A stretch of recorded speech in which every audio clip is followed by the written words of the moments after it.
മധ്യപൂർവേഷ്യയിൽ യുദ്ധമൊഴിവാക്കാൻ ചർച്ചയ്ക്ക് ആഹ്വാനം ചെയ്ത UAE നയതന്ത്ര ഇടപെടലുകളിലൂടെ സംഘർഷം അവസാനിപ്പിക്കണമെന്ന് UAE അന്താരാഷ്ട്ര സഹകരണ മന്ത്രി പറഞ്ഞു. അതേസമയം എത്ര നാൾ ആക്രമണം നടന്നാലും പ്രതിരോധിക്കാനുള്ള കഴിവുണ്ടെന്നും UAE വ്യക്തമാക്കി. മിസൈലുകളും ഡ്രോണുകളും ചെറുക്കുന്നതിന്റെ ദൃശ്യങ്ങളും അവയുടെ അവശിഷ്ടങ്ങളും പ്രതിരോധ മന്ത്രാലയം പ്രദർശിപ്പിച്ചു. മുഹമ്മദ് റഹീസാണ് ഇപ്പോൾ ദുബായിൽ നിന്ന് വിവരങ്ങളുമായി ചേരുന്നത്. മുഹമ്മദ് റഹീസ്, ഈ UAEയിലെ നിലവിലെ സ്ഥിതി എന്താണ്? ഔദ്യോഗികമായി മന്ത്രാലയങ്ങൾ നൽകുന്ന വിവരങ്ങൾ എന്തൊക്കെയാണ് മുഹമ്മദ് റഹീസ്? ഉന്മേഷം, നിലവിൽ UAEയിൽ ഒരു സ്ഥലത്തും ആക്രമണം ഒന്നും തന്നെ നടക്കുന്നില്ല. സ്ഥിതിഗതികൾ ശാന്തമാണ്. യാതൊരു തരത്തിലുമുള്ള ഒരു ആക്രമണങ്ങളോ അല്ലെങ്കിൽ ഭയപ്പെടേണ്ട സാഹചര്യമോ ഒന്നുമില്ല. നിലവിൽ എന്തായാലും UAEയിലെ വിവിധ മന്ത്രാലയങ്ങൾ ഇപ്പോൾ അവരുടെ മന്ത്രാലയവുമായി ബന്ധപ്പെട്ട വിവരങ്ങൾ പുറത്ത് വിട്ടുകൊണ്ടിരിക്കുകയാണ്. ഔദ്യോഗികമായിട്ടുള്ള പല വിശദീകരണങ്ങളും നൽകിക്കൊണ്ടിരിക്കുകയാണ്. മീഡിയ ബ്രീഫിംഗ് നടന്നുകൊണ്ടിരിക്കുന്ന സമയമാണ്.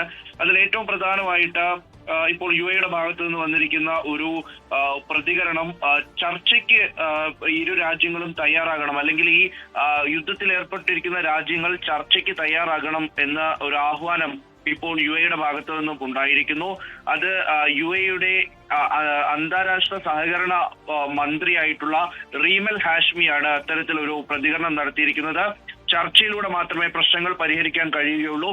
വീണ്ടും ഒരു ടേബിളിന് ചുറ്റുമിരുന്ന് ചർച്ച ചെയ്യുന്നതിലേക്ക് കാര്യങ്ങൾ കൊണ്ടുവരണം എന്ന് UAE ആവശ്യപ്പെട്ടിരിക്കുന്നു. അതൊരു വലിയ ഒരു പ്രധാനപ്പെട്ട കാര്യം തന്നെയാണ്. കാരണം നേരത്തെ ഏതെങ്കിലും തരത്തിൽ ഈ ഗൾഫ് രാജ്യങ്ങൾ ഈ അമേരിക്കയോടൊപ്പമോ ഇറാനൊപ്പമോ ചേർന്നുകൊണ്ട് ഒരു നിലപാടെടുക്കുമോ അല്ലെങ്കിൽ പരസ്യമായി അത്തരത്തിലൊരു ആഹ്വാനം നടത്തുമോ എന്നുള്ളതൊക്കെയും വളരെ ശ്രദ്ധേയമായിരുന്നു. പക്ഷേ അത്തരത്തിലൊന്നും ഉണ്ടാകില്ല എന്നതിന്റെ വ്യക്തമായ സൂചന നൽകുന്ന ഒന്നായി ഈ ഒരു പ്രതികരണത്തിനെ കാണേണ്ടി വരും.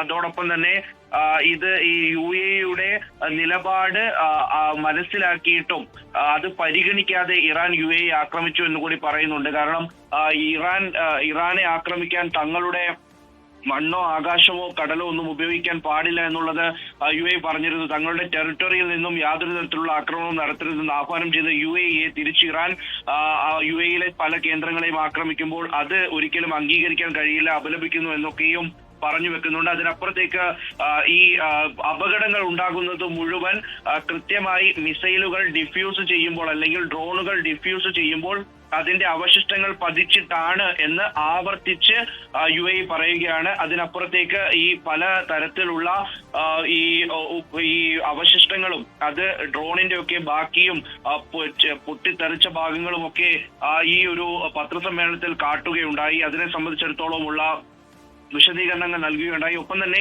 UAEയുടെ സാമ്പത്തിക അവസ്ഥ ഏത് തരത്തിലും ഏത് സാഹചര്യത്തിലും അതിജീവിച്ചിട്ടുള്ളതാണ്, അത് കരുത്തു തെളിയിച്ചിട്ടുള്ളതാണ്. അതുകൊണ്ട് ആ തരത്തിൽ യാതൊരു പേടിയും വേണ്ട എന്ന് വ്യക്തമാക്കുകയാണ് UAEയിലെ ഈ സാമ്പത്തിക ടൂറിസം വകുപ്പ് മന്ത്രി അബ്ദുള്ള ബിൻ തൗക്കൽ മരി. അദ്ദേഹവും അല്പസമയം മുൻപ് ഈ വിഷയത്തിൽ സംസാരിക്കുകയുണ്ടായി. ഒരു തരത്തിലും ഭക്ഷണത്തിന് ഒരു ദൗർലഭ്യത ഉണ്ടാകില്ല, ഭക്ഷണം കൃത്യമായി ലഭിക്കും, ഒരു സാധനങ്ങൾക്കും ഒരു തരത്തിലുമുള്ള ഷോർട്ടേജ് ഉണ്ടാകില്ല.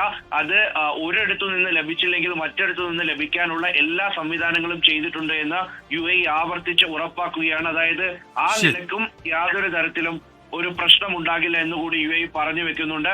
എന്തായാലും നിർണായകമായിട്ടുള്ള പല മേഖലയെക്കുറിച്ചുള്ള വിവരങ്ങൾ, ആശങ്ക അകറ്റുന്ന വിവരങ്ങൾ തന്നെയാണ് പുറത്തു വരുന്നത്. ഉന്മേഷ്, ഇപ്പോൾ യുദ്ധം ആരംഭിച്ച ശേഷം 18,000-ഓളം പേരെ ലക്ഷ്യസ്ഥാനത്ത് എത്തിച്ചു എന്നുകൂടി UAE അറിയിക്കുന്നുണ്ട്. 27,000 പേരെ കൂടി വിവിധ ഇടങ്ങളിൽ എത്തിക്കും. യുദ്ധ സാഹചര്യത്തിൽ കുടുങ്ങിക്കിടക്കുന്നവരെ ഇത്തരത്തിൽ രാജ്യങ്ങളിലേക്ക് തിരികെ എത്തിക്കും എന്നുകൂടി ഇപ്പോൾ UAE അറിയിക്കുന്നു. ലോകത്തെവിടെയായാലും ഏത് സമയത്തും 24 വാർത്തകളും ഓഗ്മെന്റഡ് റിയാലിറ്റി പാക്കേജുകളും എക്സ്പ്ലെയിനറുകളും വിശദമായി കാണാൻ ഞങ്ങളുടെ YouTube ചാനൽ നിങ്ങൾക്ക് സബ്സ്ക്രൈബ് ചെയ്യാം.